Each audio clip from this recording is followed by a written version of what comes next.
Hello बच्चों, चलिए प्रश्न को देखते हैं। प्रश्न है, प्रत्येक विषम पूर्णांक 2m प्लस 1 के रूप में होता है जबकि m एक पूर्णांक है, सत्य या असत्य। हमको इसमें बताना यह है कि ये कथन सत्य है असत्य है। इसमें कह रहा है कि जो प्रत्येक विषम पूर्णांक होता है वो 2m प्लस 1 के रूप में होता है और m यहाँ कोई भी एक पूर्णांक है। तो यहाँ पर हम क्या करते हैं, इस क्वेश्चन को करने के लिए, इस प्रश्न को करने के लिए इसकी मुख्य अवधारणा को समझते हैं। तो मुख्य अवधारणा है धारणा, तो वह है कि यूक्लिड विभाजन एल्गोरिथम कहता है कि अगर एक पूर्णांक a है तथा दूसरा पूर्णांक b है और a b से बड़ा है तो a को हम लिख सकते हैं a बराबर बी क्यू प्लस आर, जहां पे q और r दोनों वो भी क्या है, एक पूर्णांक है, तथा जो r होता है वह हमेशा 0 से बड़ा तथा 0 के बराबर तथा b से हमेशा छोटा होता है r। अब हम इस का प्रयोग करके हम ऊपर जो प्रश्न है उसको चेक करेंगे कि वह सत्य है कथन या असत्य है। तो अब यहाँ पर हम मान लेते हैं, माना a एक पूर्णांक है,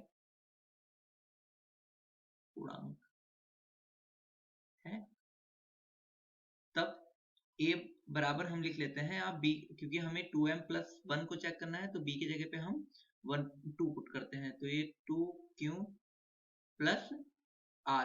अब हम जानते हैं r का जो मान होता है वो हमेशा 0 से बड़ा होता है या बराबर होता है और 2 से हमेशा छोटा होगा यहाँ पे, क्योंकि b तो 2 है। तो इसका मतलब r का मान या तो 0 हो सकता है या तो 1 हो सकता है, अर्थात जो a होगा या तो 2q होगा प्लस 0, मतलब 2q ही होगा a,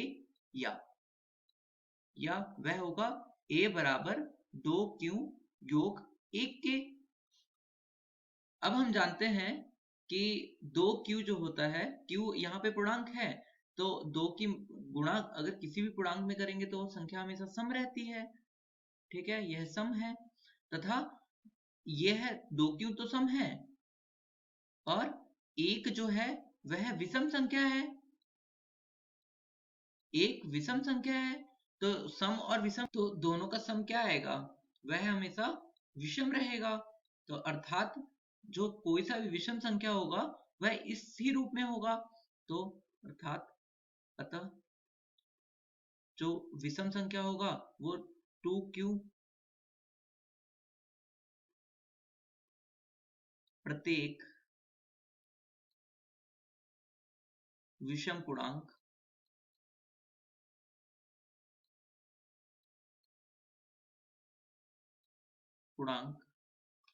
2m योग 1 के रूप में होता है, सत्य है।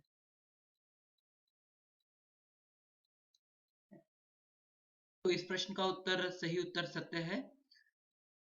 आशा करता हूं यह प्रश्न आपको समझ में आया होगा। धन्यवाद।